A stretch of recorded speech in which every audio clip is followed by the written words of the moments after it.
The time is now. It's back to the rhyme. It's like, wow, he's back to the rhyme. I'm in the booth straight dropping dimes. Clark Kent Daily Planet, the Mellis Times. I'm in the. I wasn't thinking before I started this. That's a shame. Back to the rhymes. Now's the time. Time to unwind. Now it's back to the rhymes. I've been practicing, but I didn't get my mind right before the show opened. So I will do better. You saw this, but let me get, well, yeah, number one, YouTube channel. I have two YouTube channels. There's this and the other one. Alex is promoting. So with Alex's help, we got No Hoke up to 427 views. He did.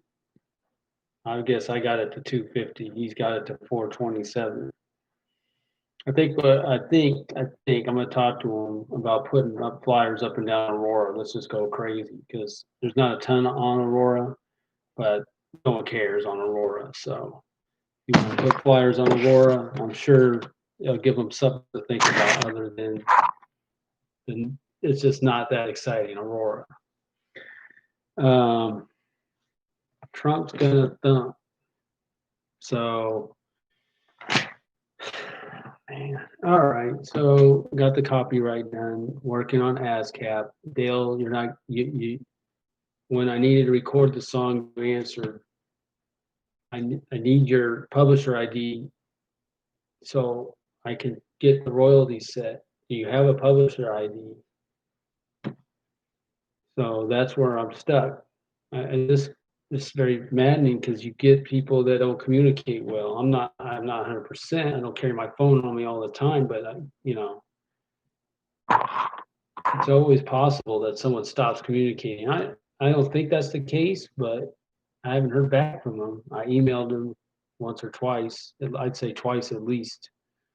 The last email asked, "What's your publisher ID?" Because ASCAP won't. They need you to give the writer's ID and the publisher's ID. He gave me the writer's ID. I need the publisher's ID to match. The royalty percentages need to match in order for me to. Otherwise, what? Maybe take out his writer ID and have nothing until I get both. So I sent ASCAP a message, and I'm just asking if it's possible that, because I think you can have a writer ID and not a publisher ID, but then it's not letting me do that. It's insisting that I put in his publisher ID. Not something that I really get excited about, but it's necessary. And then I also contacted Garrett about this because he was the drummer and figured, so percentage wise, thought we put him in at 16%. That'd be pretty solid. And then Dale and myself, we could split the 84%, half and half. I think that's about right. And but he didn't email me back. But I think if I call him, he'll answer. He answers my calls a lot of times, which I appreciate. So it's $100 to become a member. I didn't know that. I couldn't remember that. So it's not a huge thing, but he's not asking for any of this, but it's just the way it is. ASCAP says who wrote the song, who contributed to the writing of the song, and they all need to get their some percentage for the work they did, their contribution. So that's what I'm working on. But man, the song's ready, the video's ready. This is the kind of thing that just drives me crazy because when you're doing everything yourself, and it even says on the publisher is responsible for the business end of the music project. Well, I'm the one who's doing all that. Nobody, Dale, nobody else. But then they need to have their percentage. I'm not understanding that. If the publisher is the one who's taking care of the business part, where did that didn't make sense to me, but it is what it is. And they don't have a phone number ASCAP. It's that's another irritating. I'd like to talk to somebody. So when I tried to talk to the copyright office, they put me on hold for an hour. I got through the first time, but these things just make things go slow. I like to hire Neil and say, Neil, do it all. But I'm working on a limited budget, so I made it this far. It slowed the process down. Yes, it has, but it's my limited money, whether it's 100, $200, whatever it is, it's in place. So once I get this thing copyrighted, done with ASCAP, then I'm gonna digitally go to the digital distribution channel, CD Baby, let them put it on all the platforms. Then I'll upload it to YouTube and I'll promote my song that's on YouTube on social media. That's the plan. And then I will come around to the Battle Hymn of the Parents and try that. So these are only, it's, we're September 27th. It's coming past the election. I mean, I mean, ideally this song would have been done 6 months ago, right? It's how long this stuff takes. I work a lot. Jeff, why don't you stay up day and night and do this? Well, partly it's like I'm not confident I can do it. And thankfully, God's with me and He's getting me there, going one step at a time. But the other one is I don't want to kill myself, but it's fine. It's going to be done. Like I said, I have this Friday off, even though it's the next quarter. Now, because I'm working Sunday, they won't ask me to work my off day, so I'll get that time and I will get this done. Absolutely. So let me just see what I can come up with on Friday. The light's not super bright, but I'll just put this on. Helps with the glare. So rules of engagement, nothing's happened. That's number 4. Not yet. That's probably after the election. I'll ask a couple questions regarding getting my getting my music, my mixtape done. That's the main thing I'm thinking about. That to me, that's a labor of love, and I've got a viewer discretion on that. I mean, there's some of these songs that are not, they're for adult audiences. And the hip hop I like a lot of times is street music, and that's pretty hardcore. They don't edit themselves at all. And I can only take so much, but curse words and things like that are, that's part of the territory. So it is what it is, but that's what I'm putting out. It's what I've been putting out for years. Whenever I can come up with 10, and it took a long time, but I got it. But that's waiting. So that's number 4. Number 5, you'll be glorified. I will wait on that. So Bellevue Ballers. I was thinking. So it is what. Here, let me quickly talk about it. The name Bellevue Ballers. So Amazon, 25,000 jobs in Bellevue. No Seattle, no. I was reading the Puget Sound Business Journal. It said Amazon's trying to send a message. You can extort only so much money, and these politicians think that there's no recourse if you own a business. That you have to play by their rules. They think they're in control. They're not in control. If you have a business and somebody's business friendly, more business friendly than where you are, you put your business where you're welcome.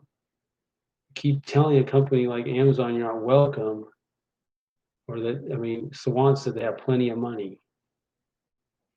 Okay.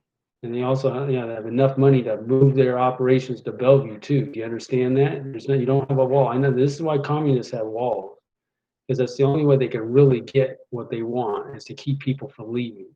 They can keep you from leaving, then they get everything they want. Seattle doesn't have a wall to keep people in. Not yet, at least. And so they can't keep you from leaving, and so you can leave and go to somewhere else in this country. And as long as that's still the case, they're not going to be able to, totally extort every last thing you produce from you. I just had to say that, because Bellevue Ballers, That's where it's at. And so they're talking about growing Bellevue majorly.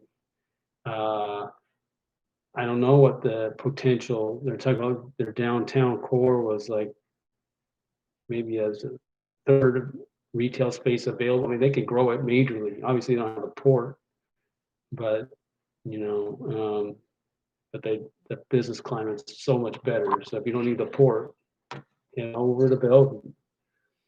My Reformation music video. I made a kind of a prayer request that we can get Mike to help me finish this. He's busier than he's not getting less busy, but that's a prayer request. 5% to go. I don't know.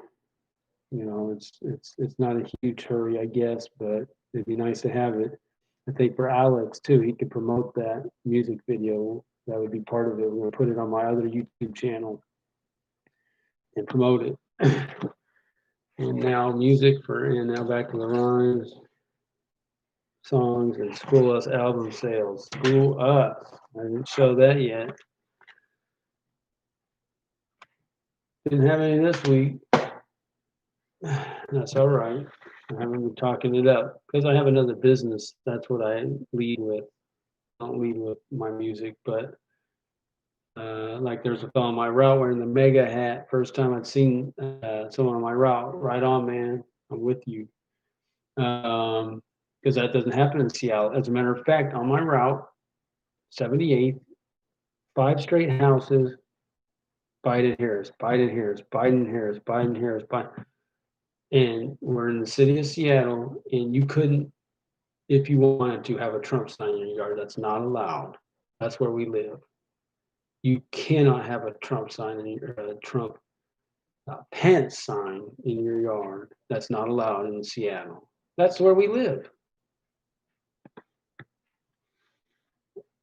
And I'm done with. Let me talk about this. I was thinking about it, and I think about all these things, but in the Christian world, we do have people who self-identify as Christians who are a part of each political party. If you're asking if they're a Christian, they'll say they are. Do they put their faith in the Lord? They put their faith in the Lord. Okay. So here's what I hear, and I'm, in one camp, sure. But here's what I hear. So if you're politically conservative, I think the number one thing people politically conservative would point to is the issue of abortion. That's number one as a defining issue. And so thinking back, I've had a few conversations with people who self-identify as Christian. Maybe not, maybe they're just good-natured people, well-intended, all that. A lot of people I talk to will say they don't think abortion, they wouldn't personally choose abortion. They don't think it's personally right, but they understand others having that right to choose. That's their position. All right, so let's hold that right there. Now let's go to the political left. Self-identify as a Christian. Their animating issue, I think,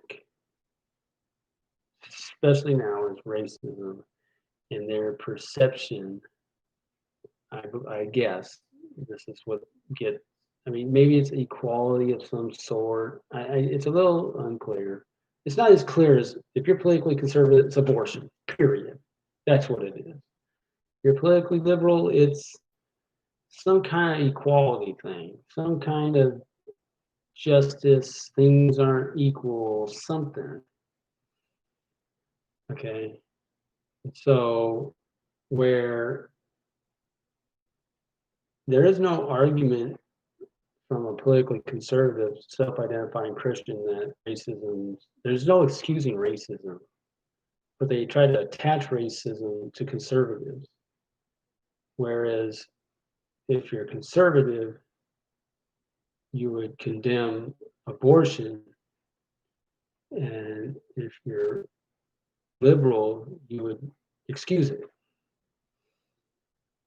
So back in the day, there were Christians on both sides of the slavery issue, probably both sides of the segregation issue, right? And they would self-identify as Christian, and they come up with, back in the day, maybe they justify it with theirs aren't humans, and that's what they say today.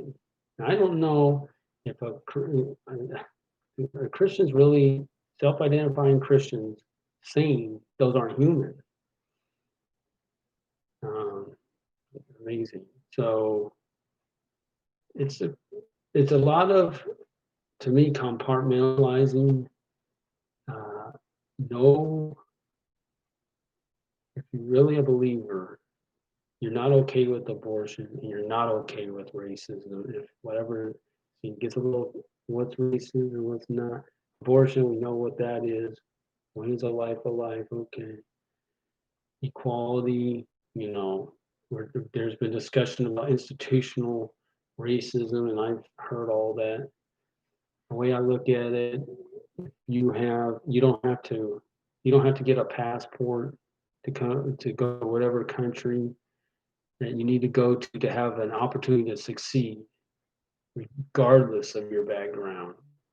A lot of these guys are from really hard backgrounds, but they don't need a passport. They just need to look around and see where the success is and emulate it and try to deal with the negative garbage they get from the people who are used to a lack of success. And anybody who's trying to succeed has to deal with that, but even more so if you're from a real environment where people are not used to success. So if you're going to step out and succeed, that's hard for them. You're kind of leaving them in the dust. That's going to be hard. They're going to criticize and call you names. So get ready for that. And I think it really helps to hear others who've done something similar so you can aspire. What did they do? How did they deal with the hate, the bringing you down? I'm going to get back to the rhymes, but this song, I'm approaching, I did a little quick history study. So I don't know how much rhymes because I'm still trying to set the table. Because here's what I see. I see, like I said, two worlds colliding. You have in the NFL, and I saw, and it's interesting because I'm delivering these parcels today, and I'm not watching football. I haven't watched it for a long time anyway. But I'd watch Seahawks games with my daughter, and she was asking to watch, I think they had Sunday Night Football last Sunday, Seahawks. We had a Zoom situation and the church racial, so it was like but it is so painful to watch football with an empty stadium. It's just I can't hardly stomach it. If you watch a spring training baseball game, it's pretty empty. That's about right. I suppose if it's a practice inter-squad game, it'd be pretty empty.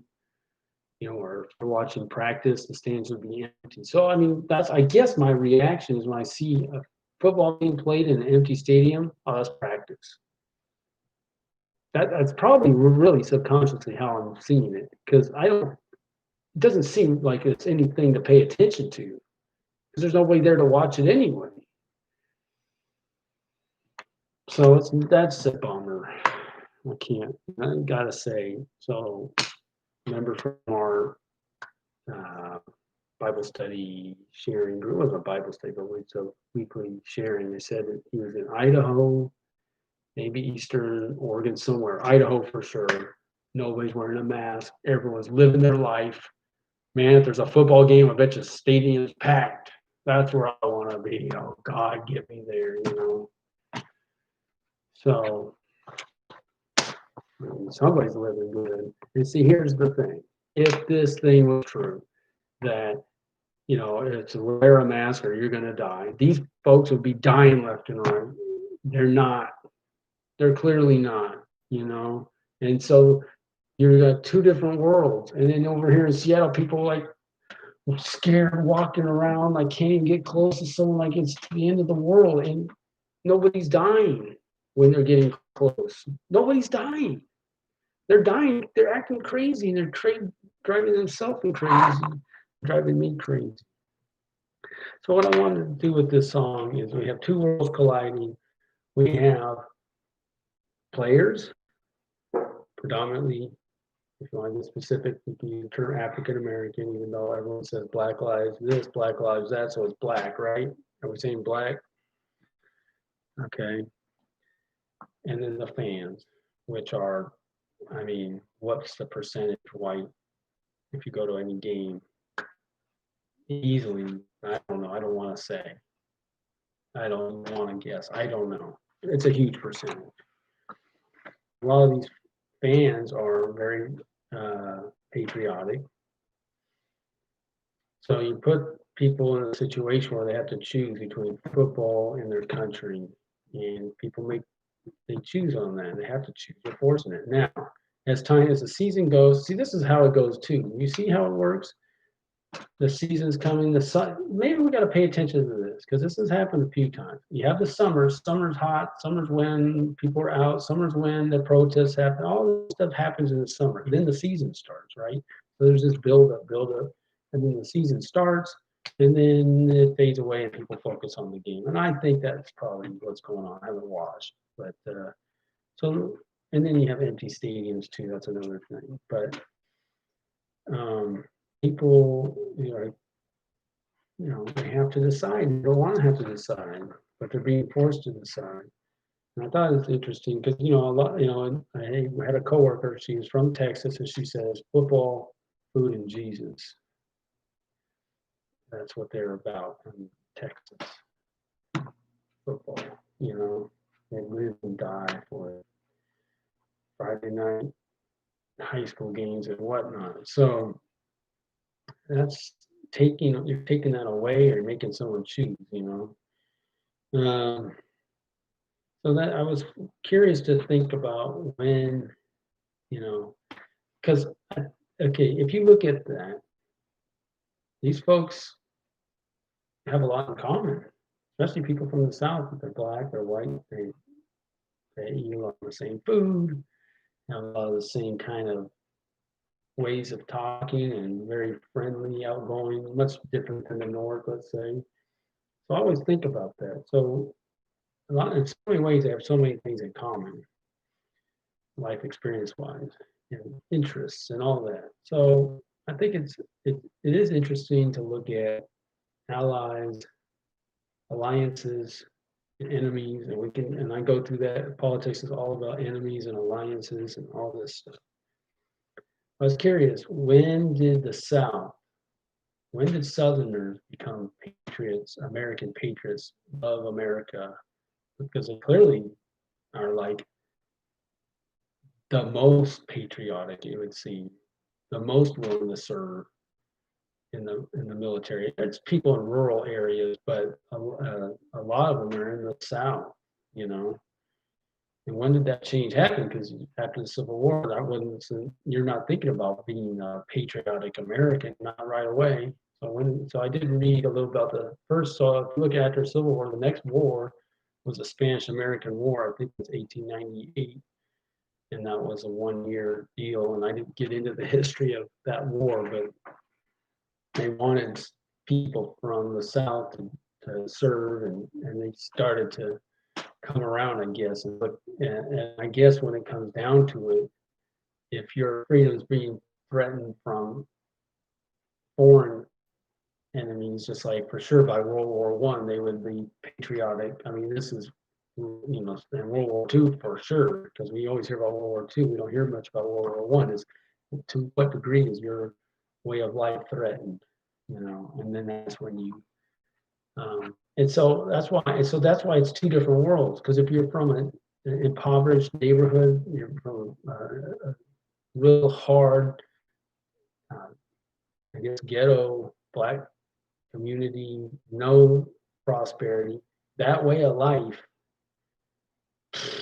not something you want to fight and die for. You're just fighting, fighting just to live day to day. So you're not out trying to protect any country, because for you, if you're in a real tough environment, survival's already in front of your face. You don't need to worry about an enemy abroad. You've got to deal with stuff in your own neighborhood. So that's different for everybody. But see, this is the kind of way to look at this stuff, And why there's a disconnect. I mean, why not look at it like that? Maybe I'm kind of having a better understanding. So, you know, it's easy to understand why people be frustrated and not think, as far as America not being just and all that, okay, there's multiple things to look at.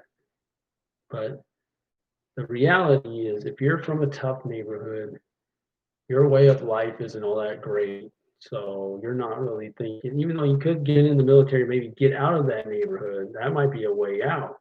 So there you go. Um, but that's kind of it. I mean, football's a way out. That's why you don't, what are you doing to the sport? So the fans, they're gonna, so that's what we got going. So let me wrap a little bit, and that's kind of what I've been thinking about. To the degree it hurts the product, how much you help in the cause? Is it truly a net positive? I can't say so. I'm not positive. Players out here doing what it is they think they need to do. Fans, the customers out here doing what they got to do. They got to. Now I thought about that after I wrote it, and I said, players. I want to be. I want to give both sides of this essentially. Um, I don't want to. So players out here doing what it is they think they got to do. I guess I still think the if you're in business, customer comes first. Now, you don't sell your soul to get a customer, but you're not being asked to sell your soul. Maybe you're just being asked to show some respect for the country by standing for the national anthem. And again, I, there just needs to be a coming together. Now, like there's any number of black people who grow up in the rural area. Hopefully, maybe they could be the messenger. Hey, I didn't grow up in the streets. I grew up in the country. It's a nice lifestyle. Yeah, I don't want anything to happen to threaten that way of life.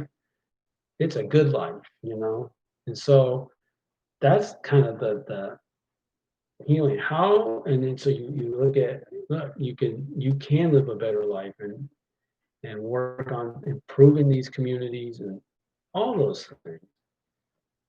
And of course, you can talk about the cities and the corruption in cities, and all those things are out there. But yeah, so I come on the side, just even as a business, you got to think about your customers.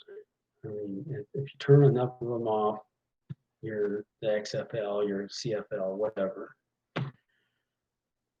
Do fans, the customers out here doing what they got to. Uh, Let me say this: players play through pain.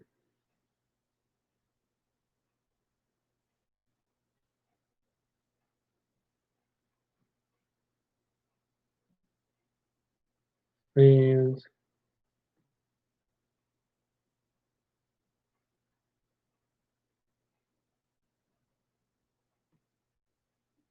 don't need no pain.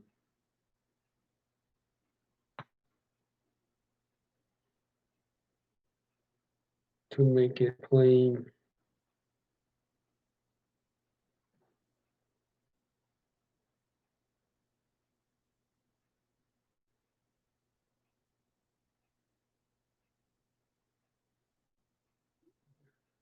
don't gotta catch a plane.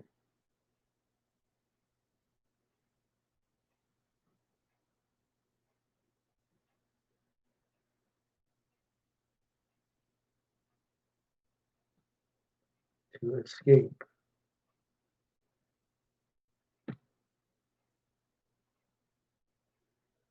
That's what Sunday was.